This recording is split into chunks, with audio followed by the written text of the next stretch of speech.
माझ्या मित्राला आयुष्य जगायचा कंटाळा आला।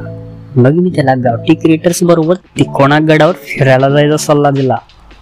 तिकोणा हा किल्ला महाराष्ट्रातील पुणे जिल्ह्यात मावळ तालुका इथं सह्याद्रीच्या कुशीत वसलेला आहे आणि तो अतिशय सुंदर असा आहे असं ऐकायला मिळालं।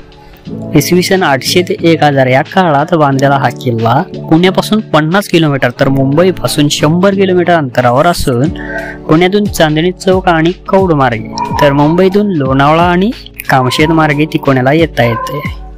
राम राम मंडळी, मी अंकुश स्वागत करतोय तुमचं आमच्या गावठी क्रिएटर्स या यूट्यूब चॅनलवर। आज आम्ही तिकोणा किल्ल्याचं निसर्ग सौंदर्य ह्या व्हिडिओच्या माध्यमातून दाखवणार आहोत, तेव्हा व्हिडिओ शेवटपर्यंत नक्की बघा। इथं आल्यावर माझ्या मित्राला काय झाडी काय ते डोंगर समजा कसं ओके मध्ये हा डायलॉग आठवला आणि त्यानं गावठी क्रिएटर्सच्या टीमचा आभार मानला। या प्रवासात आपल्याला हिरवीगार शेती, नद्या, डोंगर, पवना धरणाचा जलाशय हे सगळं अनुभवायला मिळतंय, ते बी एकदम ओके।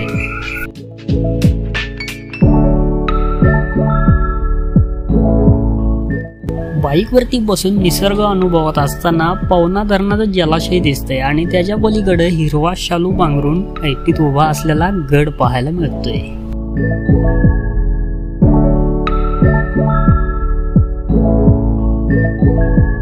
पवना धरणाचा जलाशय आणि तुंग किल्ल्याचे टोक पाहिल्यानंतर गडाच्या पायथ्याला असणाऱ्या गावात आपण पोहोचतोय।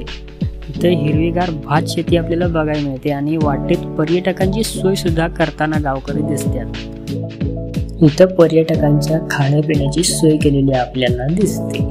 तर मित्रांनो, तिकोणा हा सोप्या चढणीचा छोटेखानी किल्ला आहे। नाश्त्याची सोय पायथ्याला केली, शिवाय गडावर जाताना लहान मोठ्या धबधब्यांमध्ये भिजायचा अनुभव सुद्धा आपल्याला घेता येतो। आपल्याला काय काय मिळते पाहायला ते सुद्धा सांगतो। ह्या गडावर सुरुवातीला वाटेत तटबंदी लागते, त्यानंतर दरवाजे, भिंतीला मारुती, 7 वाहनकालीन गुहा, चुन्याचा घाणा, बुरुज, महादेव मंदिर, पाण्याचं टाकं, वाड्याचं आणि सदरेचं अवशेष आपल्याला इथं बघायला मिळतात।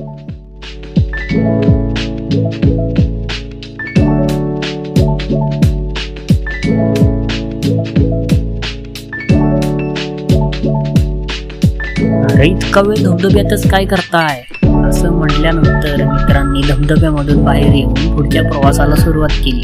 भूक लागल्यामुळे मधीच पोटपूजा पण झाली। नाश्ता करत असताना मावळ तालुक्याचा निसर्ग वैभव दाखवणार पोस्टर निहाळून घेतलं। हे निसर्ग वैभव पाहून परत एकदा मोठी सुट्टी काढून फिरायला यावंसं।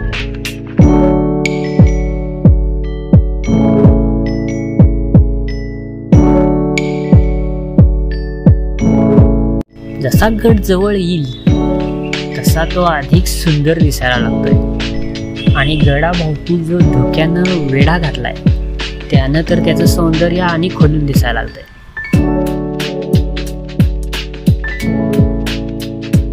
इथं असं बोर्डावर लिहिलंय की गडाचे दरवाजे संध्याकाळी 5 वाजता बंद केले जातात, त्यामुळे आपल्याला 5च्या आधीच परत यायला पाहिजे। तर मित्रांनो, वाटांची माहिती असणारा माणूस एखादा आपल्या सोबत असायला पाहिजे आणि सरपडणाऱ्या प्राण्यांपासून सांभाळून आपल्याला वरती जावं लागतंय। तिकोणा किल्ल्याची समुद्र सपाटीपासूनची उंची 3500 फूट आहे। त्याचबरोबर हा किल्ला वितंडगड म्हणून सुद्धा ओळखला जाते। या किल्ल्याचा फारसा असा इतिहास उपलब्ध नाहीये।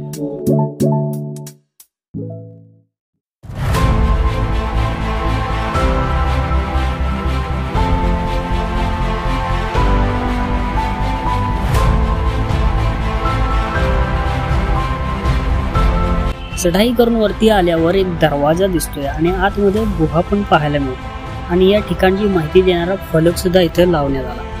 त्यावर जंगली भाग असल्यामुळे प्राण्यांपासून सावध राहा आणि खास गजलीपासून सावध राहा असं सूचना केलेल्या आहेत आणि ही गुहा 45 मीटर लांब आणि 18 मीटर रुंद आहे।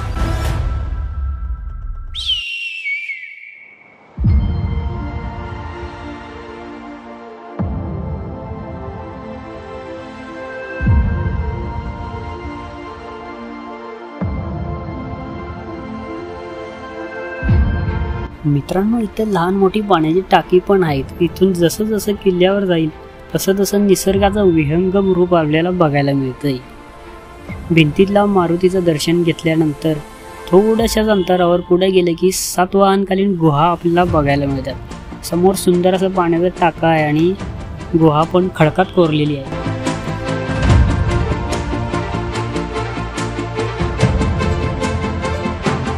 लेण्यांच्या पासून थोड्याशाच अंतरावर चुन्याचा घाणा आपल्याला बघायला मिळतो.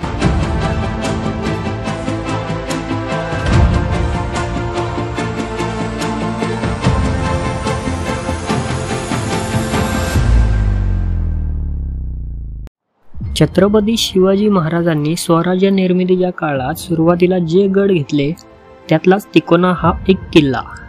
छत्रपती शिवाजी महाराजांनी ह्या गडाचं नाव वितंगड असं ठेवलं. पुरंदरच्या तहात राजा जयसिंगला दिलेल्या 23 किल्ल्यांमध्ये तिकोनाही होता. पुढे औरंगजेबानं दक्षिण स्वारीत मुघलांनी हा किल्ला जिंकला व त्याला अमनगड असं नाव ठेवलं. त्यानंतर मराठ्यांनी पुन्हा हा किल्ला जिंकून घेतला. शाहू महाराज व ताराबाई यांच्यात मराठी राज्याचा वारस कोण ह्यावरून तणाव निर्माण झाला. त्याच काळात कान्होजी आंग्रे हे कोकणात स्वतंत्र राज्य राखून होते. मराठी राज्याच्या मदतीशिवाय सिद्धी, इंग्रज व पोर्तुगीज यांच्याशी लढून त्यांनी राज्य टिकवलं होतं. पुढे ताराबाईंनी कान्होजी आंग्रेंना शाहू महाराजांवर हल्ला करायला उद्युक्त केलं. आताचा अलिबाग व तेव्हाचे कुलाबा येथून आंग्रेंनी प्रदेश व किल्ले जिंकून घेतले. लोहगड, विसापूर, तुंग इत्यादी किल्ल्यांबरोबर हाही किल्ला त्यांनी जिंकून घेतला. पुढे शाहू महाराजांनी आंग्रेंचा सामना करण्यासाठी बाळाजी विश्वनाथ यांना पेशवे बनवून पाठवले. पण बाळाजींनी न लढता कान्होजी आंग्रेंना मुत्सद्दीपणाने शाहू महाराजांच्या पक्षाकडे वळवलं आणि एक तह केला आणि ह्या तहानुसार आंग्रेंनी इतर गडांबरोबर तिकोना किल्ला परत केला. तसेच शाहू महाराजांना मराठी राज्याचे छत्रपती म्हणून मान्यता दिली. पुढे 1818 सालापर्यंत मराठ्यांच्या साम्राज्यात हा किल्ला राहिला. पुढे इंग्रज व मराठा लढाईत हा किल्ला ब्रिटिश अधिपत्याखाली आला. हा झाला ह्या किल्ल्याचा इतिहास. आता ह्या किल्ल्याचा उपयोग पवन मावळ परिसरावर लक्ष ठेवण्यासाठी व्हायचा. बहामनी काळात ह्या किल्ल्याचा उल्लेख आढळत असला तरी गडावरच्या लेण्यांवरनं ह्या गडाचं अस्तित्व फार प्राचीन असावं. कार्ला लेणी व बेडसे लेणी ह्या काळातील हा किल्ला असावा असं म्हणायला हरकत नाही.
शेवटी सांगायचा हेतू इतकाच की आपल्या राजा महाराजांनी स्वराज्य टिकवण्यासाठी रक्त सांडलं. अशा ह्या पवित्र मातीत पर्यटनाला आल्यावर इथलं पावित्र्य राखण्यात आपण जरा देखील कसर नाही सोडली पाहिजे. गडावर आणलेले प्लास्टिक, कचरा इत्यादी परत जाताना सोबत घेऊन गेलं पाहिजे. ह्या पवित्र वास्तूंचा आपण आदर केला पाहिजे आणि इतरांनाही करायला शिकवलं पाहिजे. व्हिडिओ कसा वाटला कमेंट करून नक्की सांगा.